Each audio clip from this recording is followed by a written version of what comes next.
football. It's personal between me and you, and I'm going to do you some serious harm, you big stiff idiot. The untouchable True School Sports Empire proudly presents something the boxing game's been missing. Hey, what's going on? It's your boy BT, and I came here to talk some boxing with thousands of True School Sports subscribers. All right, so I wanted to discuss this welterweight fight that just got made recently. Real intriguing matchup. You know, a lot's been made this year of Crawford and Spence, and that was a big fight. But honestly, this might be the most exciting fight in the welterweight division because I feel like it's a more evenly matched fight. The atmosphere is going to be electric as it features two Mexican-American fighters from two, cities in Southern California. You got Santa Ana's very own Alexis Rocha versus San Diego's very own, Giovanni Santillan. So save the date, mark your calendars, save the date, and make your travel plans, get your tickets accordingly. October 21st. In Southern California. They don't have an exact venue right now, but they're saying it's going to be somewhere in Southern California. So expect LA, expect, San Diego, somewhere like that. All right. October 21st, Alexis Rocha and Giovanni Santillan will square off in a welterweight fight. And I like this fight a lot. I think it's a great regional fight. I think it's a fight that, while it's not going to be for welterweight supremacy or anything like that, you're going to get two guys who I think have a lot to prove. I've talked to a lot of people in boxing, and a lot of people in boxing have told me, they said, BT, True School, the untouchable.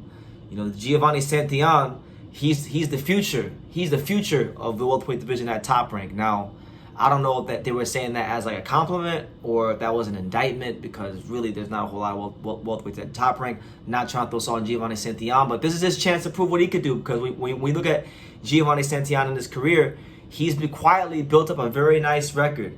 That man right there, 31-0, 16 knockouts. And but when you check under the hood, when you look at who he's fought, and I'm not trying to downplay his resume. Maybe, I know it's very difficult to get high-profile opponents, but he's got a good manager behind him in Dave McWater, who also manages Teofimo Lopez. And I look at his resume, I look at his CV, and there's not a ton of names, to be honest with you. It lacks that quality, so it's really his chance to show what he can do to the boxing world and maybe validate that resume a little bit more. When you look at Alexis Rocha, that man right there, he's been the hardest working welterweight in the sport. He's been the guy that I feel has brought his lunch pail. He's been willing to fight any and all comers, sometimes on short notice, sometimes in not the most fortunate circumstances. But look at what he's been doing. I mean, since the Blair Cobbs fight last year. So if you start from just last year, he's fought 1, 2, 3, 4, 5. He's fought 5 times. This is gonna be a 6th fight in 2 years, which they don't really do it like that no more in boxing. Normally a lot of these guys get in the top 15. We're lucky if we get 2 fights in a year, let alone 1. This guy's about to fight 6 times in 2 years, so he's earned his seat, I feel, at the table of the welterweight division just based on activity, because he's been one of the most visible, most active welterweights in the world. So it's a good chance for him to fight a good, credible, ranked opponent.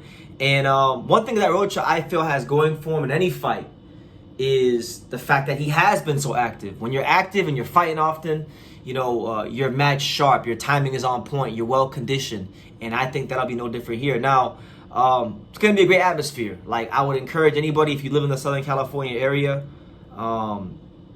even if you're not a big fan of Giovanni Santillan or Alexis Rocha, just for the atmosphere alone, go to this fight. Go to this fight. It's going to be a lot of fun. This is actually one of the fights I'm excited about the most in boxing. That's on the calendar.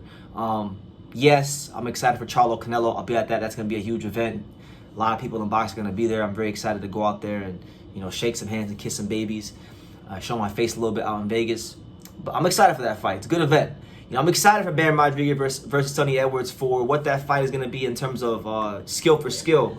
One of the best fights in boxing. But you talk about a great event. You talk about what's going to be a very interesting fight. This is the fight you want to be at, ladies and gentlemen. Both fighters are not necessarily guys you could classify as elite knockout punchers. They're both very similar in the sense that they're both southpaw and they both have a workman-like style. Rocha likes to definitely close the gap and let his hands go. Giovanni Santillan likes to close the gap and let his hands go. Both fighters, I feel like, have something to prove. If you look at the welterweight title picture right now, Giovanni Santillan is ranked number 4 in the WBO. Alexis Rocha is ranked number 1 in the WBO. So, you know, they're fighting for WBO ranking position. Rocha is ranked number 11 in the WBA. Let me see. Rocha is ranked number 11 in the WBC.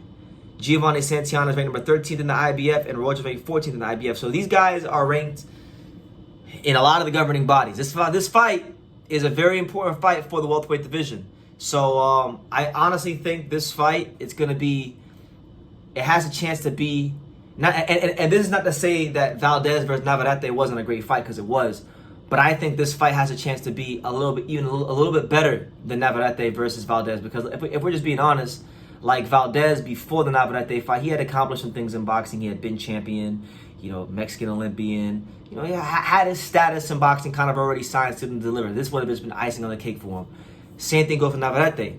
They both fought their asses off. They gave people a great fight, but it wasn't Morales versus Barrera. And I'm not going to knock them for that, because that's a high standard to live up to. But in this fight right here, Rocha really is in search of that big signature win, signature fight. Giovanni Santillan has been extremely ignored by the boxing public for the most part, outside of the Southern California area. He really is still, even though he's still, you want to know, an unknown commodity to a lot of people. But we know what we're getting with him. We know that he's a workman-like fighter. We know that he's gonna let his hands fly, and he's got a lot to prove. So when you get two hungry fighters from Southern California with a lot of, you know, Southern California pride on the line, that Mexican American pride on the line, you're gonna get, I genuinely feel, one of the fights of the year. I'm looking forward to it, and I'm looking forward to seeing what's going to happen. You know, Alexis Rocha, I think, has improved his boxing over the last couple of fights just because he's been so active. Giovanni Santillan, I really do think he's the one that has a bit more to prove here, you know, because when you look at the resumes, when you look at who the guys have fought, yes, Rocha has not fought the creme of the division. He hasn't fought the Crawfords or the Ennises or the Spencers, the guys like that, but he's fought Blair Cobbs on short notice. He's fought, you know, Anthony Young, who, you know, had somewhat of a name in the Northeast. You know, he's been in there with Rashidi Ellis, although he lost to him.